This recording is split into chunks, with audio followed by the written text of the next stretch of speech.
All right, this is the copyright disclaimer.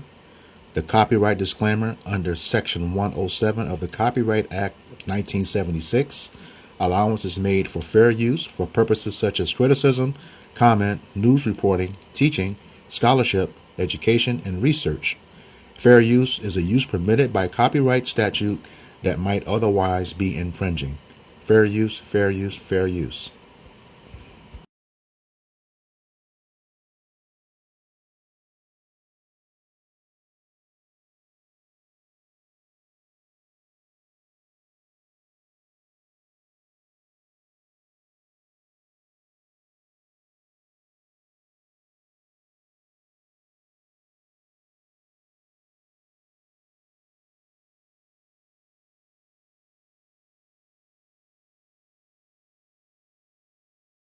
In 1887, the U.S. government passed the Dawes Act, calling it a civilizing mission.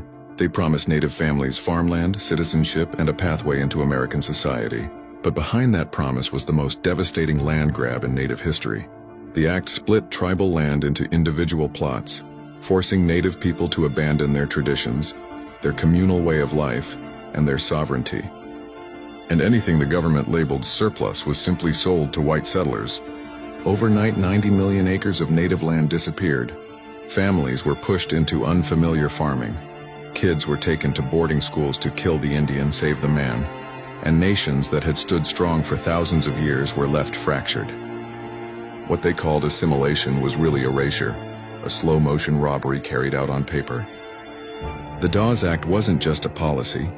It was the blueprint for breaking Native identity, culture, and land. And its damage still echoes today, written across reservations, lost languages, and generations still fighting to reclaim what was stolen. If you want to understand why so much indigenous land was lost after the treaty era, you have to understand the Dawes Act of 1887.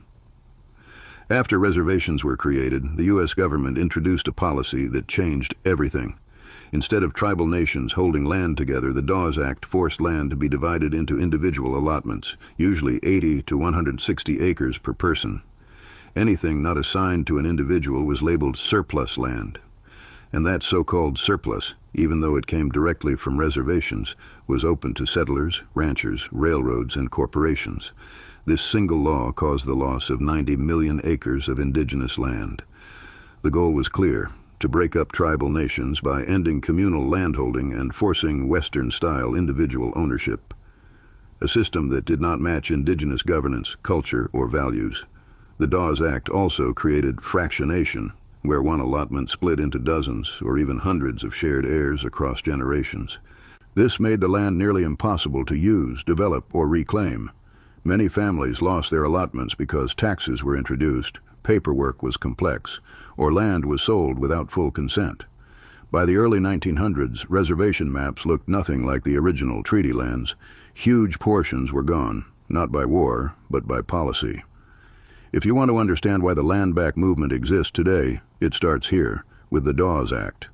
Follow for more real stories from the Dakota homelands.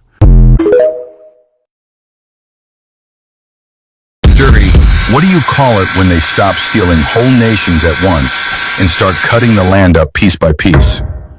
Welcome back to the Architects of Reclassification. Exhibit 4 is Senator Henry L. Dawes, and the charge is this. He helped turn tribal land into... In 1887, the Dawes Act became law. Its whole setup was to divide tribal land into individual allotments instead of keeping it held collectively by the tribe. Federal policy had shifted from removal and war to land fragmentation and forced assimilation. Catch the play, jury. Once land was broken into little pieces, the government could declare the rest surplus and open it up to non-native settlement. So this was not just paperwork. This was a land transfer machine.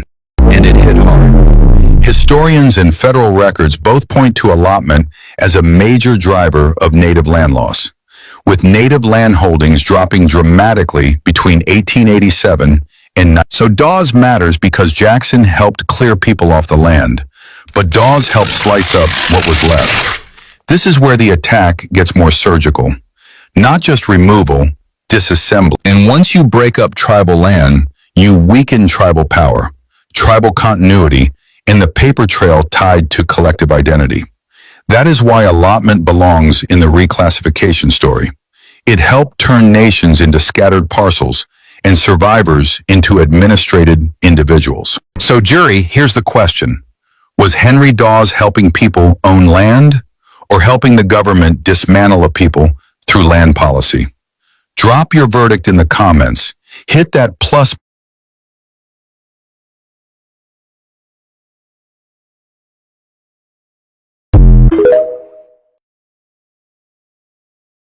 If your family disappeared from tribal records after 1900, pay attention. Ladies and gentlemen of the jury, we've shown you the doctrine, we've shown you the method, we've shown you the first reclassification. Now we show you the consequences.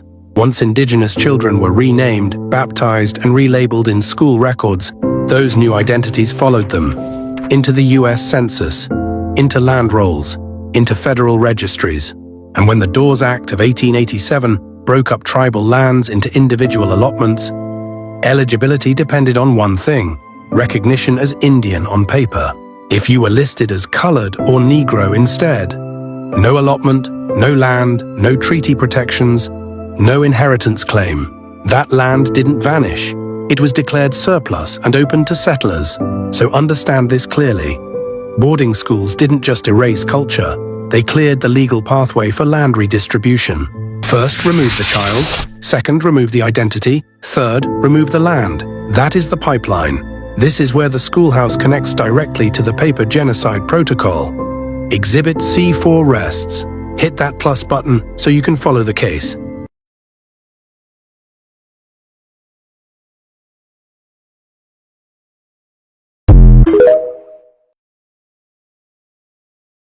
The $5 Indian scandal exposed how some white Americans falsely claimed Native American identity to steal land, money, and rights that were supposed to go to real Native families.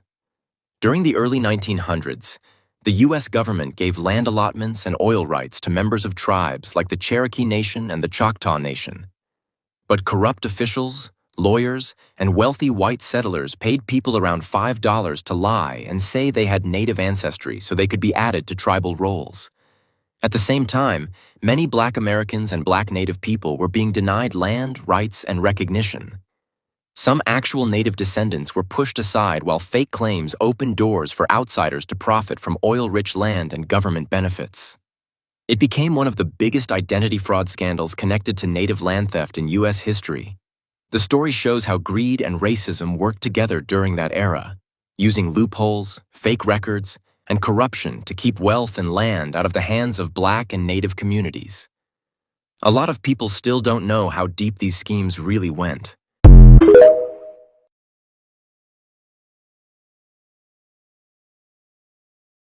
Shalom. We are the Hebrew Israelites from the Indianapolis branch of the Great Millstone. We're here to give all praises, glory, and honor to Yahweh, Ba'ashem, Yahushai, Ba'ashem, Rakakadash. Double honors to the apostles and elders of Great Millstone who rule well in teaching us this 100% truth. Salutations to them and our fellow Akim who labor in this truth week in and week out on the highways and byways. Also salutations to the hopeful elect of the scattered 12 tribes of Israel, scattered to the four corners of the earth that be like a to the speckled bird, also known as your Israelite foreigners and your so-called Negroes, Latinos, and Native Americans.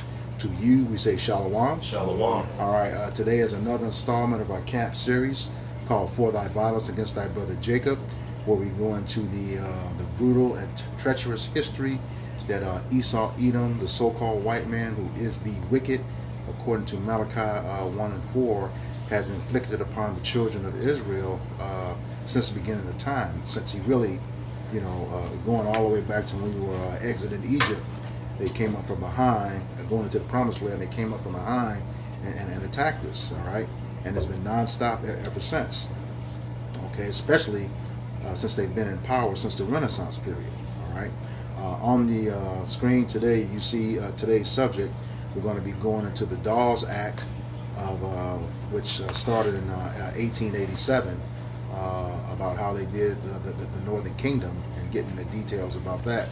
All right, we'll touch on the paper genocide as well as the whole thing with the $5 Indians. That's where this that was a result of this act. All right, see the article on the screen. That will be part of the video. We'll put it in the description box so you can read it at your own leisure. All right, so without further ado, we'll get into the opening scripture. Got it. This is Obadiah chapter 1 and verse 10. It says, "For thy violence against thy brother Jacob, shame shall cover thee, and thou shalt be cut off forever." Kind of. This is talking about once again Esau, Edom. Okay, the so-called white man who is the wicked. All right, and we say so-called because he is actually red. All right, no one is white, and that word white, when you go into the etymology of it, it means without moral impurity, and we know beyond a shadow of a doubt he is not pure whatsoever. The base man, according to Job 30 and 8, just wicked. He does not fear the Most High. All right, and the scriptures say, Psalms 53, that there's not one good, not one of them. Okay. And it's talking about Esau, Edom, and going into this history of what the devil has done to us. Massacres, stealing of land, changing of identities. That's what happens here in this story. They changed it. They reclassified the Israelites so that they could take land. All right. So and it says because of his treacherous acts against us, his shame is going to cover him. And that's what's happening right now. Esau, Edom is being exposed by, GMS 365, 24/7, 365, around the clock. All right. And then on top of that, what you have, which is a phenomenon within itself, his own women, is starting to out on his behavior and his history. Okay. And then because of that, like I said, he shall be cut off forever. Yes, you are going extinct, according to the scriptures. You will be going extinct after you serve twice as slavery, twice as long and twice as hard as we did. And it is going to be brutal. Okay? Brutal. It won't have the weird stuff like you did, the butt breaking. It's going to be done in righteousness, but it is going to be brutal. All right? So just get ready. This is John 10 and 10. It says, "The thief cometh not but for to steal and to kill and to destroy." It's like the brothers 1 and 2. That's all this devil has done ever since he chased us out. All he ever done was steal, kill, and destroy from our people. Destroyed our people as a heritage, destroyed our people as really we are royalty, man. We are royal priesthood unto the Yahweh Shema Shai, as the scripture says. He took all of that away from us. He took all of that by taking our heritage. He took that self-awareness away from us, as a people. And we've been raised up to believe that we came from monkeys. That craziness, man. We were raised up to think we were just wild animals running around, man. And that has been the perception of the rest of the world. What this devil has perceived us to everybody. So that's all he does is to come to steal, kill, and destroy. Everything he touched crumbles. Everything he touched turns into destruction, man. Even when he go up against the rest of the nations and go into their lands, he doesn't do nothing but destroy it, man. He's the author of it. No, I was just going to say, we talk about this often in these videos. He does a lot of projection. Yeah. Okay, and science has found that they're closer to monkeys and stuff than it's not even us. It's them. They're the ones who have tails. A lot of them when they're born. So, but enough on that. Anything else before we get started? Okay, let's go ahead and get into the article. Like I said, you see it on the screen. A link to this article will be in the description box of the video. So we'll go ahead and get started. It says, what was the Dawes Act? It says the Dawes Act, sometimes called Dawes Sovereignty Act or General Allotment Act, passed in 1887 under President Grover Cleveland, allowed the federal government to break up tribal lands federal government aimed to assimilate Native American into mainstream U.S. society by encouraging them towards farming and agriculture, which meant dividing the tribal lands into individual plots. Only the Native Americans who accepted the division of the tribal lands were allowed to become U.S. citizens. This ended in the government stripping over 90 million acres of tribal land from the Native Americans, then selling that land to non-Native U.S. citizens. And we say every time, Jake is looking for reparations from the government, and right here in this first paragraph, it is evident you cannot ask the people for reparations who put you in position to need it anyway. There's a reason why they did that, to serve them on purpose. Okay? Yeah, precept? Yeah. It's book of Micah, chapter 2, and verse 1. It says, woe to them that devise iniquity and work evil upon their beds. When the morning is light, they practice it because it is in the power of their hands. In verse 2, it says, that they covet fields and take them by violence, and houses and take them away. So they oppress a man in his house, even a man in his heritage. All right, so you know that verse 1, all right, it went into how it says, woe to them that devise iniquity. All right, because you know, Esau, that's pretty much all they're known for, man. All right, when you're devising something, you're coming up with a plan. All right, and their plans are concerning wickedness, man. All right, and iniquity. All right, and it said they work evil upon their beds, man, because they, like the scripture we just read in John chapter 10 and verse 10. All right, anything that Esau puts his hand to do is something wicked and evil, man. All right, and it may not seem that way up front, but Esau, Edom, they always have an ulterior motive, especially when it comes to dealing with the Israelites, man. Precept. All right, it says when the morning is light, they practice it because it is in the power of their hands. So we understand that Esau, Edom, all right, he's currently in power, man. All right, according to Job 9 and 24, the earth was given unto him. All right, so what he's choosing to do with his power is to be wicked, all right, and to destroy the nation of Israel, man. Ultimately, because he wants that birthright back. All right. In verse 2, it says, and they covet fields and take them by violence, and houses and take them away. So they oppress a man in his house, even a man in his heritage. And you know, that's pretty much what we're going into. All right. They covet fields and take them by violence, man. Esau was given, all right. Pretty much the power over the world, and that's not enough for him, man. All right, Esau has to take everything, man. All right, and you know when it goes into violence, that's not always something that's done physically, man. All right, he can commit violence by any means, man. All right, yeah. Even like recently when they went after that pipeline 2 years ago. They just told those people, you gotta go. We're gonna do. He said, "What is this? You can't build a pipeline here. This is our sacred land." Like Esau wasn't trying to hear that, man. You know, and that's the same thing they do now. They take 90 million acres is a lot of land. Yeah, that's a lot of land. And like Brother Barzal was going into throughout the article, in those times, Esau was going and claiming that they were Native Americans. They were going under that, claiming they were Native Americans under their lineage to get that land, to covet that land, so that Jake and and niggas Latinos, Native Americans couldn't get it. Right. So they were identified as so-called Indians to keep the land within their people.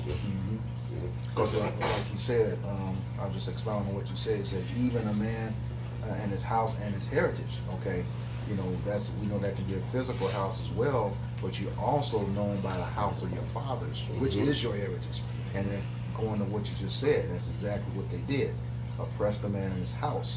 Okay, it took away his name, taking away Indian and reclassifying it with a Negro or color, so they could use that to call that land a surplus and sell it off to these people who claim to be the people they just reclassified. Right. So, yeah, this is the devil, man. I got a precept. I was going to say he do a diligent search. Yeah. It's like I said, this is the book of Psalms 37 and 12. Let's just go back with brothers bringing what he just brought out. It says, the wicked plotteth against the just, and gnash upon him with his teeth. And so, of course, you know, it was a whole, like a land grab. You know, they seen the land in which the natives had.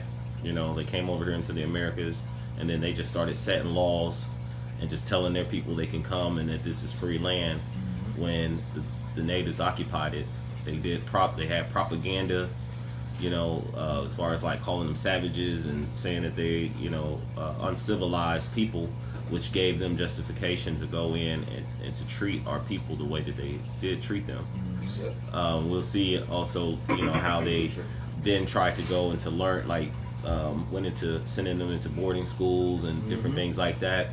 And you'll find, we'll touch on it in the reading, but you'll find that when they started to give some of the land back, that over a process of time, these children that was receiving this land didn't know how to till the land and the farming, so you educated them in your system to then put them back out there to not be able to use the education than what you were giving them, you know, and the land was like horrible land. So they once owned all these acres to now narrowing it down to small pieces of real estate, to then not even, and then real estate is not even something they could even work on. So you plotted against them and you set these agreements with them, broke the treaties, and at the same time they ended up getting the bad end of the stick. And also, not just from the people, but from the animals. Because you had a lot of bison. You had, and you know, even to keep that land going, those animals have to drag through that land. It's a lot that deals with it. You know what I'm saying? When the Lord set this thing up, you know, we talk about this all the time at camp, man. When the Lord created this, man, He created a circle of life. So certain animals going through certain lands help till certain lands. Some help fertilize certain grass. You know, the Lord made this thing for a reason. It's all part it's all a part of that ecosystem. You know, a circle of life, as they call it. So and to your point, and that's the thing, they then started to put them in a pretty much like box them in, because of course they used to follow the buffalo and the different animals, and they would just, you know, and there were seasons in different areas, so they would leave this area, go to this area. So it was like America being vast, you then pretty much have pretty much put them into prison, you know. And they probably followed the land law too. That's in the Bible. You know, they would, like you said, they would travel with the buffalo, so they probably be somewhere for a few years, leave their lands, go over somewhere else, and, you know, because that's a lot of land. Like I said, you know, we can travel 50 acres and we don't have to till this land for 6 years. We can do it over here. When we come back, you know, they did a number on them, man. And, y'all got it. If I may make this point real quick, you brought out that Micah 2, 1 and 2, oppress a man, even a man in his house and his heritage. What you just said, Deron, you gotta remember, it was Jake, you know, who taught Esau how to farm and agriculture. So by them doing that, once they wiped out those generations, they taught them what they wanted to them to learn, and then it was all messed up because they didn't have their ancestors teach them that, you know, for the most part. So they gave them the BS land that they thought they could work and they couldn't. So that's all I have. You got Bishop. This is Psalms 55 and 21. To the back of your point, it says the words of his mouth were smoother than butter, but war was in his heart. His words were softer than oil, yet they were drawn swords. And that they brought this out to back up your point. You know, that they come with decrees, you know, bringing it to the people, making treaties, and ended up breaking them. And you know, the people that they broke the treaties with, end up getting a short end of the stick. And this has been Esau, you know, way of dealing ever since, you know, they came into power. That's why the scripture said what in Sirach, said it not by thee, we used to seek to overthrow thee and take thy seat. So what we know in times past in the history, you know, Esau, he's come to the children of Israel, you know, with, you know, smooth, lying words, making it seem like it was for their benefit, making it seem like they was going to get some sort of, you know, a good end of the deal. But at the end of the day, it always ends up going south for the children of Israel, man. You know? I had some. Yes, more. No, that's good. Kind of, real quick, this is Proverbs chapter 23. I'm going to read verses 10 and 11. It says, remove not the old landmark, and enter not into the fields of the fatherless. For their Redeemer is mighty. He shall plead their cause with you. You know, and also, you know, the term fatherless, right, that's a term throughout scriptures that have been placed upon the children of Israel. And hey, we can't forget, man, the natives, they are part of the Lord's people, man. All right, they're also the Lord's people. You know, and ultimately, Esau, you are guilty of transgressing the scripture. You know, because what the natives, we know they inhabited this land before you. You know, it talks about that in 2nd Ezra the 13th chapter. And you, through your wickedness, through your violence, all right, through your covetousness, all right, you came to this land, you know, committed murder, robbery, theft, rape, amongst many other crimes, just so that you can have possession of this land. You know, verse 11 again, it says, for their Redeemer is mighty. Who's our Redeemer? Yahweh Shai. Okay, that's who our Heavenly Father Yahweh was getting ready to send back to redeem us and deliver us from the hand of our enemies. Okay, and it says what? He shall plead their cause with thee. You know, so the Lord Yahweh Bashim Shai is going to fight on our behalf, man, judge on our behalf. All right, that word plead goes towards strive or contend. You see, and once again, the natives being the Lord, part of the Lord's people, you are guilty for committing murder, robbery, theft against them. So, the Lord, He's requiring that of you, man. You know, and we know, when all is said and done, the Lord, He's gonna let Gad get their hands on you. You know, Genesis 49 chapter. Gad, the truth shall overcome him, but he shall overcome at the last word, for paraphrasing. You know, so of course, you know, according to prophecy, this had to happen to Gad. Okay, but the Lord, in the near future, is getting ready to let Gad get his get back. You know, all the tribes for to get ready to get their get back, man. You know? Hey, now, Jerome, if I may make this point real quick. When you talked about in Second Ezra, talk about 2nd Ezra 13, that land's called Asherah, okay? And the Lord came over here too, because we got to remember in Matthew 10, He said, I have sheep not of this fold. Okay, at the time He said that, those sheep were the 10 tribes that were already over here. Remember, the Lord was in the time of the Roman captivity. We had Judah, Levi, and Benjamin still over there. And the 10 tribes were already here. Okay, so we have to make mind of that. That's what He said in 2nd Ezra 13. And there was another peaceable multitude. That was your 10 tribes that were already here. Okay, and I said 10 that were here, and then 3 that were still over there. That's a total of 13. Well, I thought it was only 12. Well, you have to keep in mind the tribe of Levi, their inheritance was a tithe and offering. It wasn't the land. So that's why when you look at a map, an ancient map of the 12 tribes of Israel, you won't see Levi on there. And that's because they're in the suburb of each one of those parcels of that land. So just want to make that clear. Yes, the Lord was our inheritance. The tribe of Levi. I said the Lord, you know, the scriptures talk about the Lord who was a tribe of Levi's inheritance. Yep. Just You ready?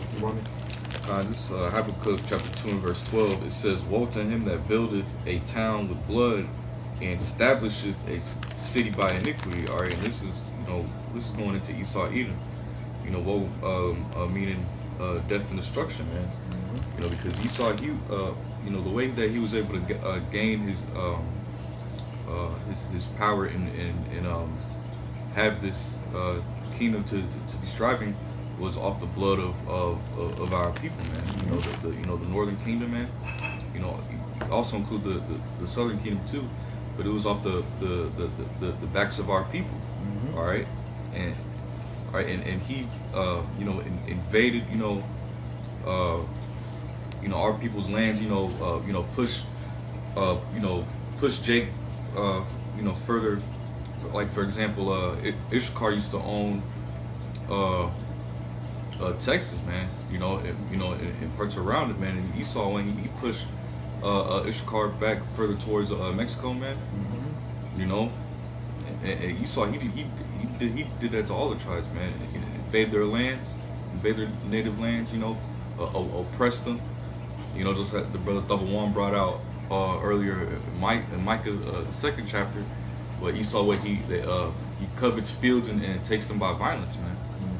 You know, so Esau Edom has a huge tab that he's got to pay. All right, here in these other days, man. All right, and in the kingdom, man, he's gonna continue to pay. You know. I just want to back you up real quick. You're exactly right about that, because in one of the videos, Andrew Jackson forecasted a lot of these acts today, because remember in 1830, and I think we did this a little while ago with the Indian Removal Act. You know, you had the Trail of Tears and all of that stuff. So that was starting, they were starting 50 years earlier to get them out of the lands, man. So yeah, you're exactly right when you bring that up. This is a long range forecasted plan, man. Messing Jake up, you know. It was like an operation. Yeah, pretty much. This thing it is was strategic. Even to the bank loans, and even up to this day, man, this devil has strategically planned to keep our people down. Yep. You know, through his programs, through welfare, through housing, through education, through it all. So they're even noticing now that, well, they've noticed that taking the men out of the household was was the best thing for them to do to help our people, because we lost that leadership in our houses. He brings that up all the time, man. Yeah, you good. Yeah, that's the spirit. We lost that leadership in our houses, and without that leadership, you know what I'm saying? These YNs grow up emotional. And what did they do? It started our people committing self-on-self genocide, shooting and killing each other. We've lost ourselves in this devil's world, bro. As a people, you know. I got a precept as well. Yeah. But it's cool. Go ahead. This is Isaiah chapter 24 and verse 5. The earth is defiled of the inhabitants thereof, because they have transgressed the laws, changed the ordinance, broken the everlasting covenant. All right. And this dude, hey, everything, these people, they have changed all the laws, man. All right. They broke every treaty that they signed, they destroyed. Over 400 of them. Even unto this day. Even unto this day, the treaties that they sign with different countries, they tend to break them. They never keep their word. All right, but now the Lord is revealing it to the whole world now.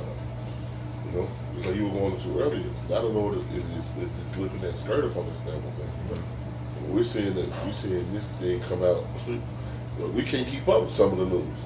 You know, the way the Lord is speeding things up and judging right now, man. You know, this is a scary but great time to be in this. You know, okay. Go ahead and get back into the article. It says, how did the Dawes Act affect Native Americans? Goes on, if they accepted the allotment divisions, the Dawes Act designated 160 acres of farmland or 320 acres of grazing land to the head of each Native American family. These acreages were comparable to those promised by the Homestead Act, but there were important differences between the two acts. Tribes already controlled the land that was being returned to them at a fraction of the acreage. Native Americans were not accustomed to a life of standardized ranching and agriculture, and the lands allotted to them were often unsuitable for farming. So you gave them back bullshit, you know, to put it lightly. The first time you take somebody's land and then ration it back out to you. Yep. It's our land. You're going to take my land and ration it back out to me, and then you're going to give me the worst agricultural parts of it? You better do it. It says, in order to receive their allotment, Native Americans were required to enroll with the Office of Indian Affairs, now known as the Bureau of Indian Affairs. By enrolling, the individual registered themselves with the office, and their name went on the Dawes rolls, which assisted government agencies in determining whether or not that individual was eligible to receive their allotment. Man. Precept. Go ahead. Yeah, I quoted it, but this is the book of Sirach, or Ecclesiastes, chapter 12.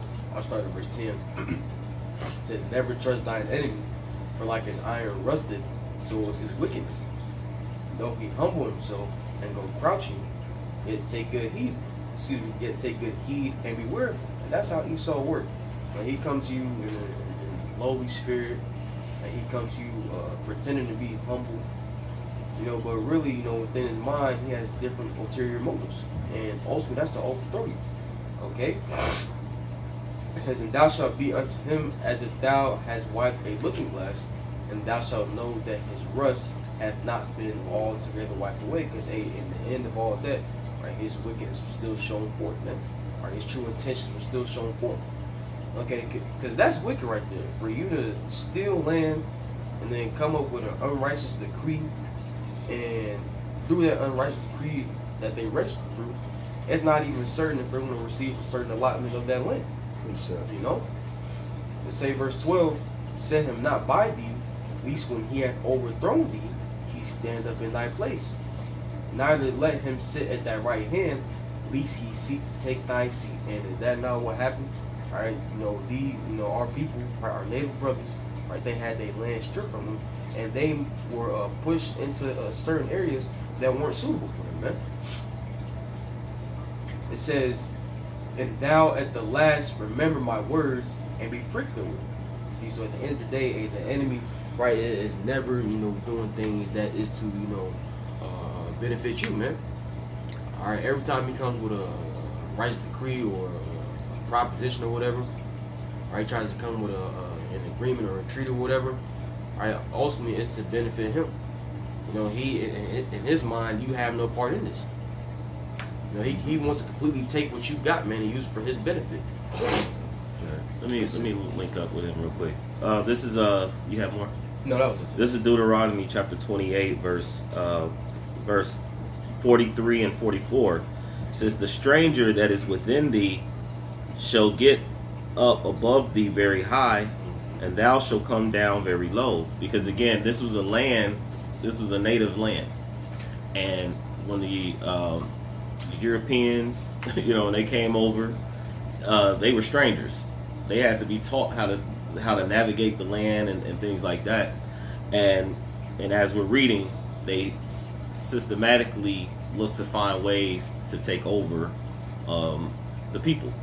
Like an example of a quote, it was stated that Columbus had made a mention, it's like, hey, give him like maybe 40 or 400 men or something like that, and he could pretty much subdue and take over all these people, because these people came off to be peaceable.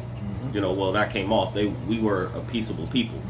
And so you start to see, even to this day, we can see the end result of them coming into the land, making these treaties, and systematically taking over the land in this Dawes Act, which was then, we take the land and then we're going to lend it back to you. We're going to give you certain parts. You're right. So we see that happening, which further show that these people are the children of Israel. Yep. They were part of the curses as well. And it says, he shall lend to thee, and thou shalt not lend to him. He shall be the head, and thou shalt be the tail. So how quick that our people, over a process of time, and they just didn't sit down and take it. Our people fought, to try to keep this land, keep the heritage and things. But this was all through the spirit of Yahweh Shem Yahushai. Here's why. He says, moreover, all these curses shall come upon thee, and shall pursue thee, and overtake thee, till thou be destroyed, because thou hearkenest not unto the voice of the Lord thy power, to keep his commandments and his statutes, which he commanded thee. It says, and they shall be upon thee for a sign and a wonder, and upon thy seed forever. Because, what was the thing? Like, they said it was like Thanksgiving, right? That's why they tell you Thanksgiving. And they realized that all these native people had all this land, and how did they get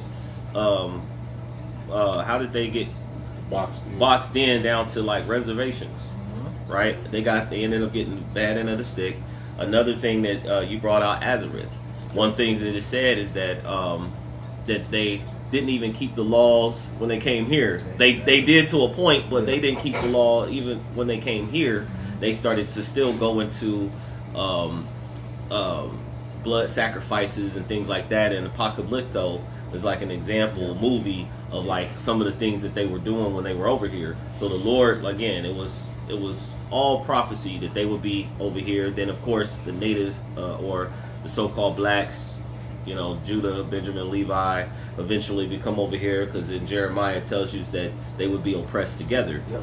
And so, and then, and this would be the high concentration place in which the people would be gathered, you know, or salvation, you know, or be here in the Americas. So it's all for prophecy to play out in the end, you know. Yeah, y'all got it. Yeah, that's beautiful you said that, because he said these people are so, these people, pretty much he said they were so nice they would be easy to conquer. I got the. You got a quote? Yeah. Con. I'll read it real quick. It says, they brought us parrots and balls of cotton and spears and many other things, which they exchanged for the glass beads and the hawk's bills. They willingly traded everything they owned. They were well built with good bodies and handsome features. They do not bear arms and do not know them. For I showed them a sword. They took it by the edge and cut themselves out of ignorance. They have no iron. Their spears are made of cane. They will make fine servants. With 50 men, we could subjugate them all and make them do whatever we want. You know, that's how they was looking at the Native Americans, man. Yep. All right. Hey, they like we was going into earlier, man. They our people, they was living off the land. All right, and they didn't have no need for all this extra shit Esau was talking about, man. Right.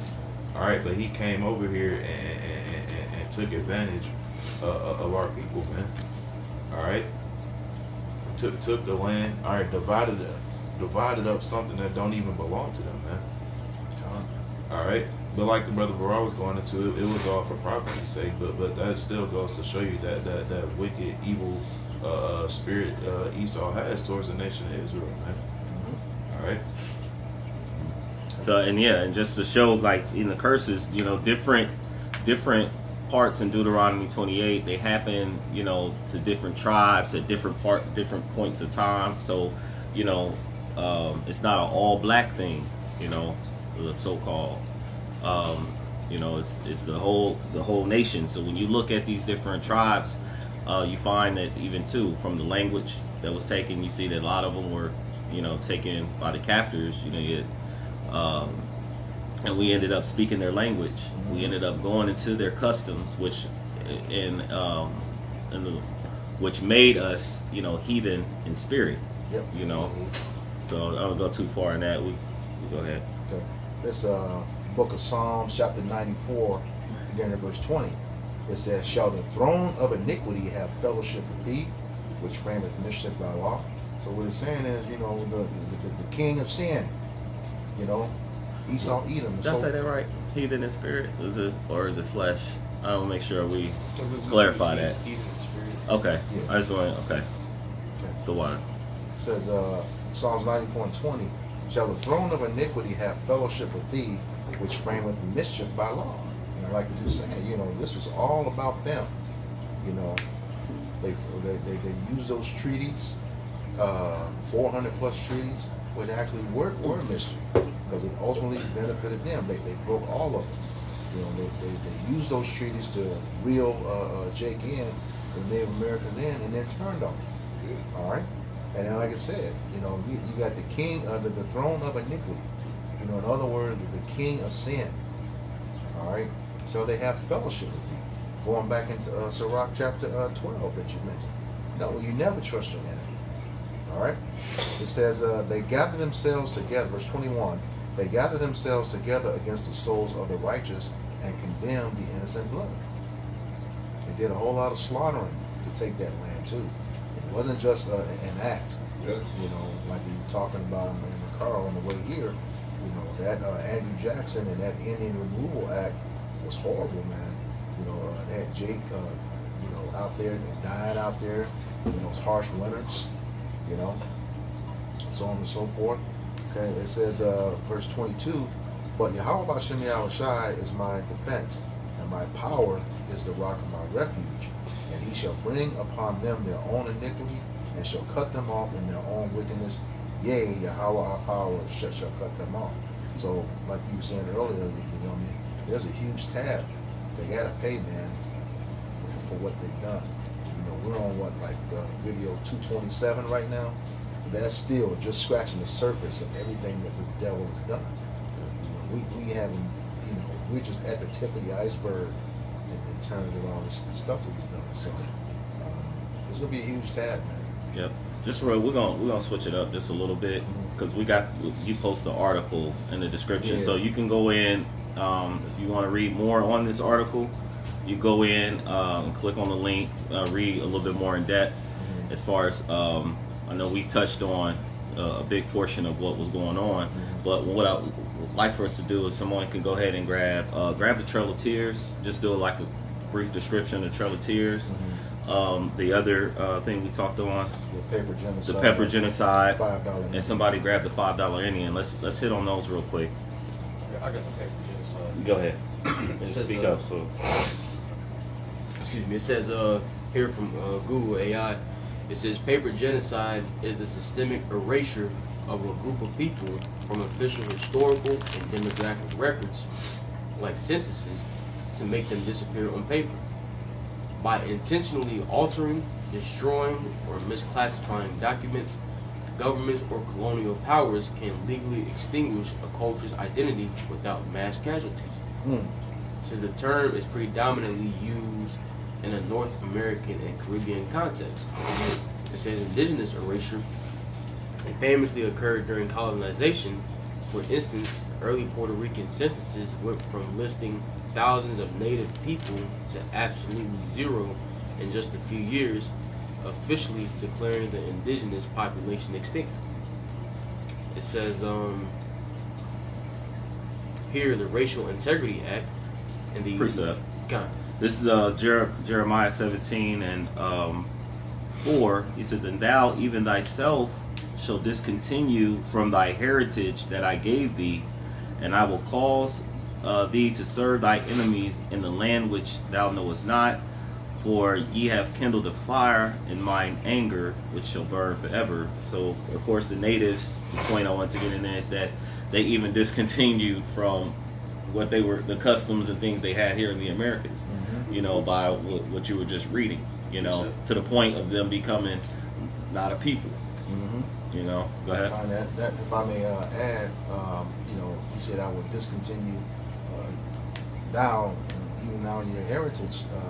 You know, that was a prophecy. Because Jeremiah was in the Babylonian captivity. He knew who he was. You know, that was a prophecy that you know, in his next generation, and those that came after wouldn't know who they were.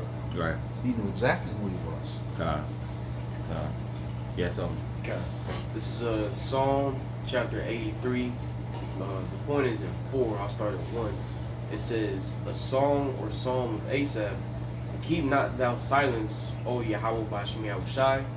Hold not thy peace and be not still, O Yahweh Bashmi Yahushai." Because what? You know, we waiting for the Lord to redeem us from the hand of our enemies. You know, hey, the Lord, He's seeing everything. You know that the heathen nations are doing unto us. We, you know, when Esau, even so-called white men.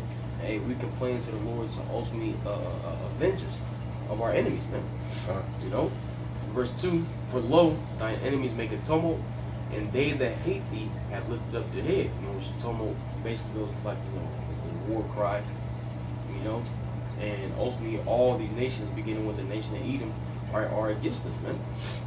Verse 3: "They have taken crafty counsel against thy people and consulted against thy hidden ones," right? The hidden ones of the Lord being the Israelites, or the so-called Negroes, Latinos, and Native Americans. And what they have taken crafty counsel to ultimately what? You know, keep us in a low state. You know, really, man, the next verse going to go on and speak on it. Verse 4: "They have said, Come and let us cut them off from being a nation." You see, and ultimately these heathen nations have banded together with one goal in mind. That's completely cut us off from being a nation, man. Go get us up out of there. Read the last part. Yep. The last part, that was the point. It says that the name of Israel may be no more in remembrance. So you know, Esau trying to erase, you know, the natives from the history books, you know, classify them as a no people, you know. That's them, you know, making a nation of Israel of no remembrance, man. Yeah. Go back to reading that. The paper kind. It says here the Racial Integrity Act. In the United States, a prominent example happened in Virginia. From 1912 to 1946, a state registrar named Walter Plecker intentionally reclassified Native Americans and multi-racial black individuals as simply colored on birth and marriage certificates. So that's why I showed that we've mixed in, you know, and they just put that one blanket statement, you know, black, which we understand that that's like to be void of light, and wicked, evil, you know, which that's a projection that Barzal and brought out earlier, you know, that they placed upon our people. Do you have more? To this, yeah, I got some. I was gonna say real quick if I may, because that's why it talks about Hosea, the first chapter, and the land where it was said unto you, ye are not my people, there should be said, you are the sons of the living God. That's here in the land of America, we've been called everything but Israelites. Yep. Going back to the curses, Deuteronomy 28. 37, verse 37. We call blacks, Hispanics, Native Americans, Puerto Ricans, so on and so forth, and even down to the slurs, niggers, coons, wetbacks. All right, these heathen nations have called us everything but Israelites. They know we the Israelites, okay, but they not calling us Israelites. Man. They calling us everything but that. Let me get it real quick. This is Deuteronomy, which causes confusion. This is why we call it Babylon. All right. This is Deuteronomy chapter 28, verse 37. And thou shalt become an astonishment, a proverb, and a byword among all nations, whither the Lord shall lead thee. Just to make it to your point. Yep, they're here in the land of America, because what? We've been scattered throughout the four corners of the planet Earth, you know? But here in America is where the mass bulk of the Israelites have been scattered to. So, everywhere we go, you know, the heathen nations are looking down upon us, you know, mocking us. You know, we become a proverb and a byword. You know, we're in the places we've been scattered to. You know, we're pretty much a laughing stock right now. Yeah. What Job said, they spit in our face. Yeah. We're the scum of the earth to the rest of everybody else. Even like so-called Africans and other nations come over here to Americans, man, they already have a fucked up thought about us. Yeah. You know, because it's taught around the world that we are just these savage people who kill each other off, you know, but it's not taught how we got to this place of where we at. We're only, what do they say? The word I'm looking for. You only the splash on the wall, without the whole mosaic. We just they only serve the splash of it. That's all that people see when it comes to our people. You know? Who got the? I was just saying, just to his point, y'all ever seen? There's a Vietnam video that goes around where you got these brothers talking about when they went over there, like, we over there, and the first thing these people do is call us nigga. How they know to do that? How they know to do that? I'm putting the group. Right. But yeah. Yeah. Who got the Trail of Tears? I got a brief summary. Okay. This is the Trail of Tears. Botanically, it says the Trail of Tears in U.S. history, the forced relocation during the 1830s of eastern woodland Indians of the southeast region of the United States, including Cherokee, Creek, Chickasaw, Choctaw, and Seminole, among other nations, to Indian Territory west of the Mississippi River. Estimates based on tribal and military records suggest that approximately 100,000 indigenous people were forced from their homes during that period, which is sometimes known as removal era, and that some 15,000 died during the journey west. The Trail of Tears invokes the collective suffering those people experience, although it is most commonly used in reference to the removal experience of the Southeast Indians, generally in the Cherokee Nation specifically. The physical trail consists of several overlands, routes, and the main water routes, and by the passage of the Omnibus Public Lands Managed Acts in 2009, stretch some over 5,045 miles across the portion of 9 states: Alabama, Arkansas, Georgia, Illinois, Kentucky, Missouri, North Carolina, Oklahoma, and Tennessee. You want me to keep going? No, that's good. That's good. I got some. This is back in Deuteronomy. 28 verse 31. I know you're talking Trail of Tears, but it's just something that came to mind. It says, "Thy oxen shall be slain before thine eyes, and thou shall not eat thereof. Thine ass shall be violently taken away from before thy face, and shall not be restored to thee. Thy sheep shall be given unto thy enemies, and thou shall have none to rescue them." Because you can look up pictures of buffalo during the time that we're speaking, and I've seen pictures where they had stacks and stacks of buffalo just like dead on top of like the carcass and like on top of each other. Yep. Maybe you can find something, a picture or something like that, or an article, like, you know, we can stitch it in as well. So though this also happened, again, to all the tribes had some form of this happening. They have their land taken away, the vegetation and all being devoured by the enemy.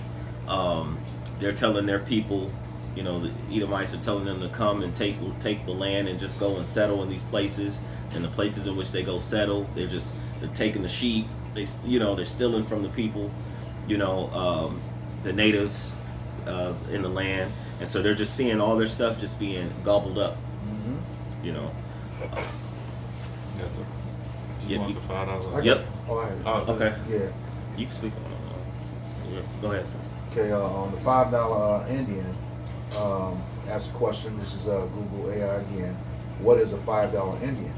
It says in the late 19th and early 20th centuries, this was a derogatory term for non-native settlers who bribed corrupt government officials with roughly $5 to add their names to official tribal rolls like the Dawes roll. Okay, the goal was to fraudulently claim land allotments intended exclusively for Native Americans. Today, it is also used as a derogatory jab for people who claim Native American ancestry without proof or tribal recognition. And most notably, recently, we found out one of the senators did that, Elizabeth Warren. She got cold busted for lying, saying she was an Indian. And they went back and did a test on her lineage. She's a $5 Indian. She ain't nothing. She's an Edomite. Well, we're in a time of apostasies and sellouts and agents. Everybody's being exposed, for things like who they really are. Mm-hmm. Yeah. And so pretty much, what this was doing, either they were trying to assimilate or integrate us into them. All right. Mm-hmm. You have something on that? No. Like I said, a lot of those lands that they took and destroyed were sacred lands. They had a lot of our history. They're starting to find a lot of caves that Jake noticing with Hebrew writing in it. You just found that in Puerto Rico. Yeah, they're starting to find like a lot of our caves now because they destroyed a lot of our history through that siege on our land. Mm-hmm. That goes in Jeremiah 17:4. All right, it's not only losing a name, but that are part of our history and our culture as well, man. Yep. All right, that all plays a part in that. Okay, that'd be sick. Yeah, let me. This is Deuteronomy 28, verse 33. It says, "The fruit of thy land and all thy labors shall a nation which thou knowest not eat up, and thou shalt be only oppressed and crushed always." Did this happen to them? Yeah. It says, so that thou shalt be mad for the sight of thine eyes, which thou shalt see. Right. So this one to to see your land violently taken away, your children being taken away and put in these boarding schools, being retaught, and then being pushed into reservations, and then today to hear a people say, telling other people to get out of their land, or this land in which we have built this great land, America, but then seeing the history of that, how you've taken it, like brothers brought out, thief cometh not but to steal, kill, and destroy. Mm-hmm. You see, it was nothing but great robbery and murder. How this land has been taken. Blood. blood touched the land. How'd it go? Numbers. 35 and 33. Yeah, grab that real quick. Pursue blood. Mm-hmm. Blood shall pursue thee. So this is why. So what he's about to bring out is one of the reasons why in today's time, all these calamities and things are happening upon the earth, because of the violent dealings and injuries, riches gotten by the sea. This kingdom is being translated from one people into another. You got it. While somebody's holding that, can somebody grab Joel 3, 19 through 21? Is this how you clear that up? Okay. And then we're gonna wrap up. Yeah, I had a preset. Yep. After you, we'll end with you. You got it. Yep. Okay. It's the book of Numbers, chapter 35 and verse 33. It says, "So ye shall not pollute the land wherein ye are, for blood is defileth the land." So when these people came over here, they started to kill off everything, and it defiled the land.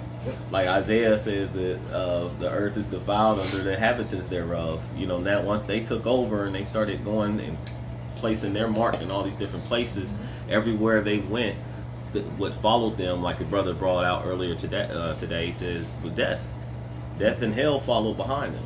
You know, it put everybody that came around them or is around them in bad conditions. The people of the natives, as soon as they got, you know, you hear stories of once they got with them, they started getting smallpox and getting sick.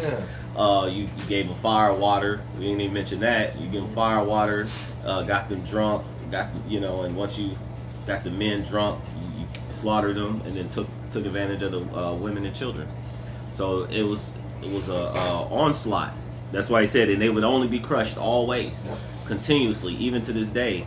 You know, we know that this land belongs to them, and you barely gave them any type of reparations or any type of relief. Right. You know, and they're on the reservoirs, you know, drinking, like it's like I heard somebody mention, it's like drinking, you know, like alcohol, rubbing alcohol, different stuff, like, you know, the type of stuff that they're actually, the conditions that they're actually in. And then it's been said too, like the women's been snatched up in high levels, you know, and trafficked, you know, as well. You got to finish that off. Yep. It says, and the land cannot be cleansed of the blood that is shed therein, but by the blood of him that shed it. So your blood has to be shed, you know, like the brothers just said, it says, since thou has not hated blood, blood shall pursue thee. So this is why all these things are happening on the earth, in America, well, ultimately the whole earth, because what? The earth has been given into the hand of the wicked, and the wicked has been exposed, and now we understand why we're in the situations that we're in, because it's the rulers of the land. So no matter how you want to splice it and blame the so-called blacks, Hispanics, and Native Indians, it really, when Yahushua returns, he's going to see that his people are found in your hands, not the other way around. And so he's going to deal with you accordingly. And if you be found, a man is stolen, and they're found in your hand, the wages of that sin, you know, is death. You know, you got. Joel. I got Joel. Okay. This is Joel 3 and 19, and it reads, Egypt shall be a desolation, and Edom shall be a desolate wilderness. That's that Egypt is, you know, the house of bondage, which is America. That's what it means, all right? And Edom shall be a desolation. You know, that's going to not only you as a nation, but all the lands that you have, all right? For the violence against the children of Judah, because they have shed innocent blood in their land. See, that's what links up with that Numbers 35 and 33. Okay, for their violence against Judah, which is the southern kingdom at that time. And this stuff was horrible. You know, we've been covering this every week. All right. But Judah shall dwell forever, and Jerusalem from generation to generation. Judah dwelling forever, Judah from generation to generation. That's that immortality. Okay, that's when we have the law, statutes, commandments on our inward parts, and we have that spiritual power. We will return back to the gods that we were. And you got to ask yourself, since you search the scripture so diligently, what are you going to do against people that can't be killed, that have all power? And they're going to be on your ass like white on rice. You got a major problem coming. I don't think you have thought of that. Okay? It's going to be horrible for you when some of us are gonna have that spiritual power on this side, just to give you a taste of what's gonna happen. All right, go ahead. Verse 21, for I will cleanse their blood that I have not cleansed, for the Lord Yahweh Shem Yahshua dwell in Zion. See, and that, again, has to be cleansed by the blood of him that shed it. That's the only way that's going to happen. All right? And like the Lord said in Ezekiel 25, by the hand of my people, you know, he's going to destroy you. All right? He's going to exact his vengeance. And remember, like the scriptures say, you know, hey, he works through his prophets, man. And that's some power that, you know, you have no idea what you've done. Okay? But you're going to learn real quick. I had this final precept. Yep. Okay. We're gonna close out here. Yep. Yeah. Again, this article, it goes on. It talks about assimilation, integration. That's not going to happen. This is Deuteronomy 7:6. It says, "For thou art a holy people unto Yahweh Bashem Yahushai thy power. Yahweh Bashem Yahushai thy power hath chosen thee to be a special people unto himself, above all that are upon the face of the earth." Where there's integration or assimilation, it doesn't work. You try to integrate with something or assimilate with something, we have to bring ourselves low to do that. That's not what the scripture says here. We're above everything that's on earth. Okay, the Lord himself said, give that which is give not that which is holy unto the dogs. Okay, these dogs are the heathens. Cast not your pearl before swine, lest they trample over it. You know, you can't give away your heritage. You can't integrate people into your heritage. It don't work. It's only for us. Like the scriptures say, he chose one people that he gave a law to. Okay? And that puts us above all. Every nation's supposed to look to us according to Deuteronomy 4. You know, a great nation with law, statute, and command. That's us. That's only us. Yeah. All right? Well, just to back you up, Deuteronomy 28:1, "And it shall come to pass, if thou shalt hearken diligently unto the voice of the Lord thy power, to observe to do all his commandments, which I command thee this day, the Lord thy power will set thee on high above all nations of the earth." And we know that we broken our end of the covenant. We transgressed, went against the laws and followed the nations, and as a result, we went into 15 through 68 as a nation, different parts of time, different dispensations of time. We were hit with these many things, and then Deuteronomy 28, going back to tribes, they also were sent. The natives were also sent on boats and ships as well. Where it says, "And ye shall," let me just read it real quick. 28 verse 68, he says, "And the Lord shall bring thee into Egypt again with ships, by the way thereof I spake unto thee. Thou shalt see it no more again, and there ye shall be sold unto your enemies for bondmen and bondwomen, and no man shall buy you," which is to redeem you out of these conditions that we were sent forth. Because the Lord said he would scatter us. And so, of course, some of the natives were scattered to, other parts, because again, they knew this land, so it was better to take them out of this land and send them to a place that they, wouldn't be familiar with. And then you brought the, the northern kingdom, or southern kingdom over here into the Americas, and then caused the confusion by saying, hey, they're all black. Yep. So. Yeah. Now, I was going to say to your point, when you read that Deuteronomy 28:1, and we, take in everything that we've been doing in these videos for the last 2.5 years, that covenant was no joke, man. It was no joke. It was serious, especially when you see everything that has happened to us, all the stuff we haven't discovered yet up until this point. Jake better get it together, man. He better get it together. But then again, he has his, those of Israel that are not of Israel and his elect. Okay. Yeah. So, so we just say, repent ye, for the kingdom of heaven is at hand. Yeah. So with that, we hope that this lesson was edifying, uplifting, exhorting to the elect body of true believers.